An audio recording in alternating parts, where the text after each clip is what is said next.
Good morning students, once again I welcome you all in my class, and in this class we are going to learn more about chemical equations. In the previous class we have learned how to balance chemical equation, what is chemical equation, how to balance chemical equations. Now in this class we will learn making chemical equations more informative. Many times when we write chemical equations, so we miss some information like the state of the elements and other thing. So in this class we will learn how to make chemical equation more informative. So by seeing chemical equations we can we will have more information about chemical equations. Okay, so the following facts remain unexplained in chemical equation shown in previous step. So if we write simple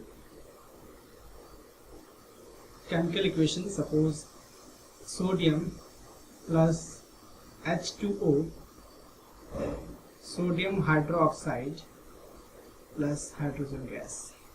This is what simple form of chemical equation.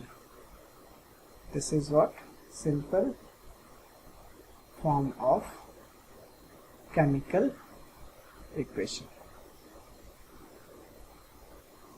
So in this class we will learn how to make this chemical equation more informative. If we see this chemical equation clearly, so following information are missing. First information is what? Physical state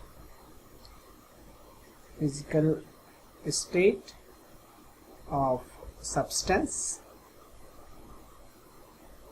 physical state मतलब कि जो elements हमने जो use किया है, जैसे कि sodium है, यहाँ पे H2O वाटर है, सोडियम हाइड्रोक्साइड है और H2 है हाइड्रोजन जो गैस है, इनका स्टेट क्या है, ये गैस के फॉर्म में है, ये लिक्विड के फॉर्म में है या सॉलिड के फॉर्म में है, ये इंफॉर्मेशन ये इक्वेशन जो है प्रोवाइड नहीं कर पा रहा है.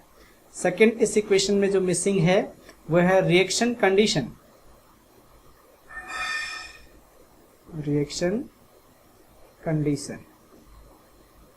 कि अब ये जो रिएक्शन हो रहा है तो वो किस कंडीशन में रिएक्शन हो रहा है, तो ये इंफॉर्मेशन भी इसमें मिसिंग है. थर्ड जो मिसिंग इंफॉर्मेशन यहाँ पर है वो है इवोल्यूशन या एब्जॉर्प्शन ऑफ एनर्जी. इवोल्यूशन और absorption of energy.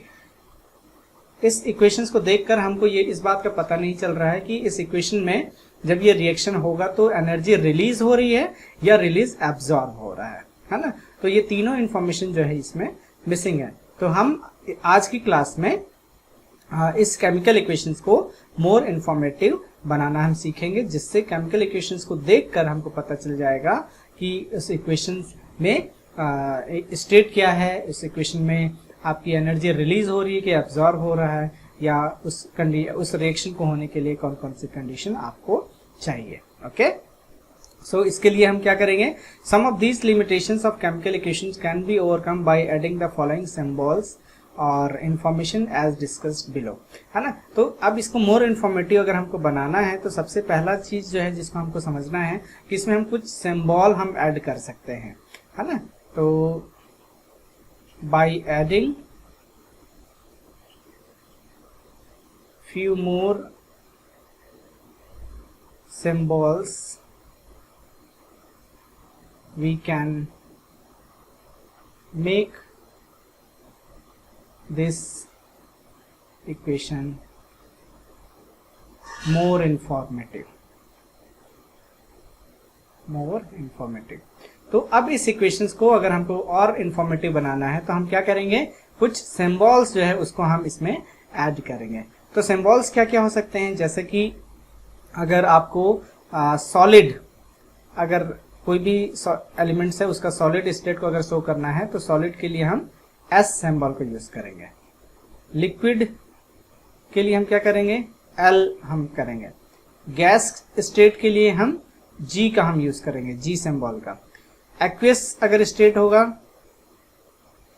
Aqueous state होगा तो हम A Q सिंबल का हम यूज हम वहां पे करेंगे। ओके, तो इस सिंबल को यूज करने के द्वारा हम जो है आसानी से किसी भी केमिकल इक्वेशंस के स्टेट को हम बता सकते हैं। जैसे कि इसको हम सीख लेते हैं। जैसे कि यहाँ पे हमारा इक्वेशन था sodium plus water H2O, sodium hydroxide और आपका H2, है ना। तो यहाँ पे इसके स्टेट को बताने के लिए हम यहाँ पे सिंबल ऐड कर लेंगे ब्रैकेट में S। तो इसका मतलब क्या हुआ कि सोडियम जो है वो उसका जो स्टेट है वो सॉलिड है ना। अब यहाँ पे वाटर है तो वाटर को लिक्विड L हमने शो कर लिया। अब यहाँ पे सोडियम हाइड्रोक्साइड, तो सोडियम हाइड्रोक्साइड को शो करने के लिए AQ उसका स्टेट होता है aqueous state. Okay, sodium hydroxide जो फॉर्म होगा प्रोडक्ट वो उसका स्टेट होगा एक्वियस। अब हाइड्रोजन यहाँ पे, तो हाइड्रोजन गैस, है ना। तो अब यहाँ पे ये जो केमिकल इक्वेशंस हो गया मोर इन्फॉर्मेटिव हो गया। इस इक्वेशंस को देखकर हमको समझ में आ रहा है कि जो रिएक्शन जो होने के बाद इसमें जो प्रोडक्ट जो फॉर्म हुआ है सोडियम हाइड्रोक्साइड उसका स्टेट कैसा है, वो एक्वियस स्टेट है और इसमें हाइड्रोजन गैस भी आपका प्रोड्यूस हो रहा है। ओके, तो फर्स्ट स्टेप में हम क्या करेंगे, सिंबल्स हम इसमें ऐड हम कर लेंगे। ओके, इसके बाद और भी अगर हमको इंफॉर्मेशन ऐड करना है तो फर्स्ट हम सिंबल यूज करेंगे। दूसरी बात जिसको हमको ध्यान रखना है कि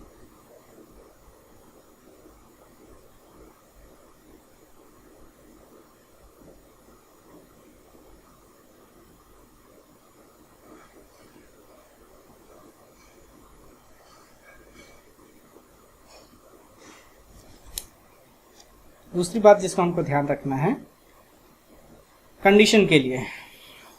सो the specific condition of reaction like temperature, pressure या catalyst etcetera are written above और below the arrow in the chemical equation. अब यहाँ पे जो स्पेसिफिक कंडीशन है उसको अगर हमको शो करना है, स्पेसिफिक कंडीशन फॉर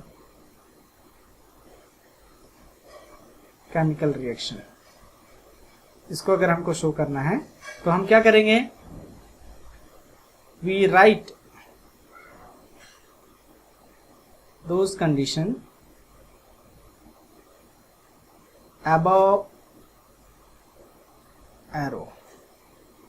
अभी जो एरो सिंबल है उसके ऊपर में हम उसको क्या कर लेंगे, लिख लेंगे, है ना। तो जैसे इसको हम एग्जांपल से हम देख लेते हैं। जैसे कि आपका CO carbon monoxide plus H2 और यहाँ पे आपका फॉर्म हुआ है वो है CH3OH, मेथनॉल फॉर्म हुआ है। इसका स्टेट हम लिख लेते हैं, ये लिक्विड आएगा। हाइड्रोजन यहाँ पे गैस और कार्बन डाइऑक्साइड आप भी आपका कार्बन मोनोऑक्साइड भी आपका गैस, है ना। तो इसका हमने स्टेट लिख लिया। अब इसके लिए जो कंडीशन जो है कि इसको हमको क्या करना है, टेम्परेचर हमको देना है ना। तो 340 एटमॉस्फेरिक प्रेशर, है ना, 340 एटमॉस्फेरिक प्रेशर में ही ये रिएक्शन जो है वहां पे आएगा। तो ये कंडीशन हमने यहाँ पे स्पेसिफाई कर दिया। तो यहाँ पे 340 ATM एटमॉस्फेरिक प्रेशर, मतलब क्या हो गया कि एरो के ऊपर हमने लिखा है तो हमको समझ में आ जा रहा है कि इस रिएक्शन को होने के लिए कंडीशन ये होनी चाहिए। ओके, अब इसमें थर्ड जो इंफॉर्मेशन है जिसको अगर हमको शो करना है हीट जनरेट हुआ है कि नहीं, उसके लिए क्या करेंगे हम,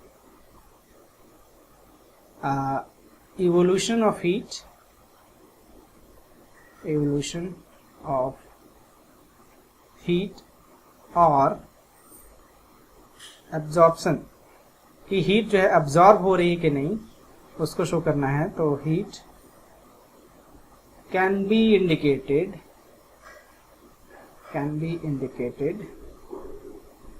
by writing plus heat, big bracket, on the right hand side, okay, or left hand side।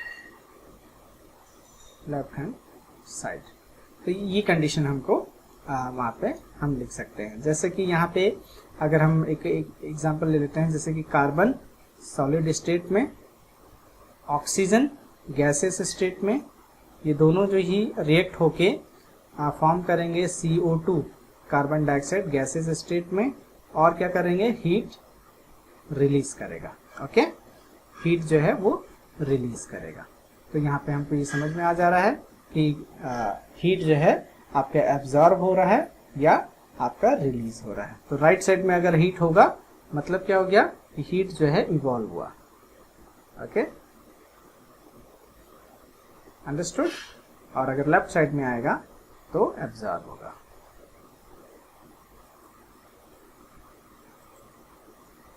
Understood?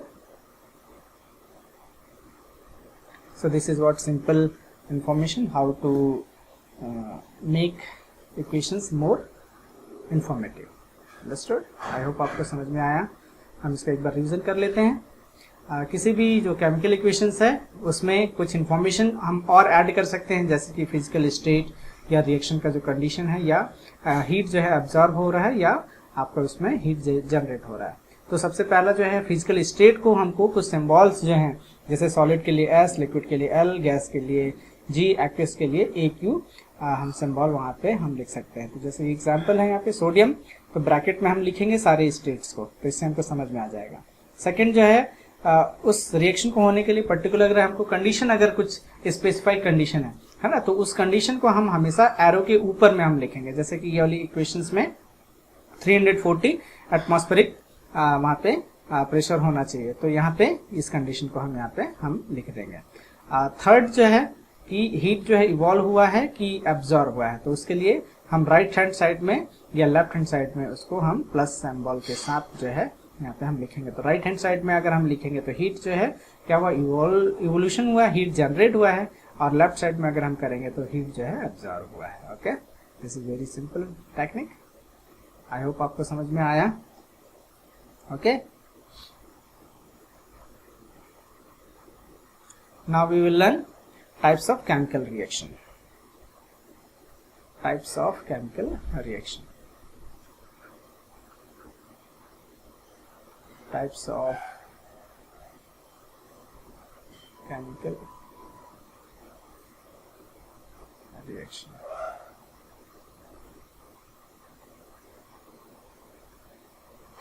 Okay, so chemical equations can be classified into different classes depending upon the type of chemical changes taking place. These reactions are as follows. तो जो chemical जो reaction जो हुआ है, हमने जो अभी तक के जो हमने जो देखा है, वो सारे जो केमिकल रिएक्शंस जो होते हैं उसको हम उस केमिकल रिएक्शन में होने वाले चेंजेस के अकॉर्डिंग हम उसको क्लासिफाई कर सकते हैं। ओके, तो जो भी रिएक्शन हो रहा है तो वी कैन, इसको हम लिख सकते हैं, we can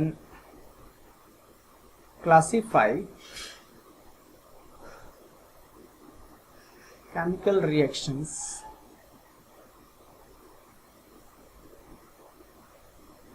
according to chemical changes. Okay, जो केमिकल जो चेंज जो हो रहा है उसके अकॉर्डिंग हम केमिकल रिएक्शन को हम क्लासिफाई कर सकते हैं। ये जो क्लासिफिकेशंस जो हैं वो कौन कौन से हैं? पहला जो है कॉम्बिनेशन रिएक्शन, पहला जो है combination reaction, combination reaction. Second जो क्लासिफिकेशन है वो है आपका डिकम्पोजिशन, डिकम्पोजिशन रिएक्शन। थर्ड जो क्लासिफिकेशन है वो है displacement, displacement reaction. Fourth condition क्या है? डिस्प्लेसमेंट के बाद आप देखोगे oxidation, oxidation reaction. Okay, fifth जो है आपका reduction reaction, reduction reaction. Six जो है आपका एक्सोथर्मिक, एक्सोथर्मिक रिएक्शन। सेवेंथ जो है वो है आपका एंडोथर्मिक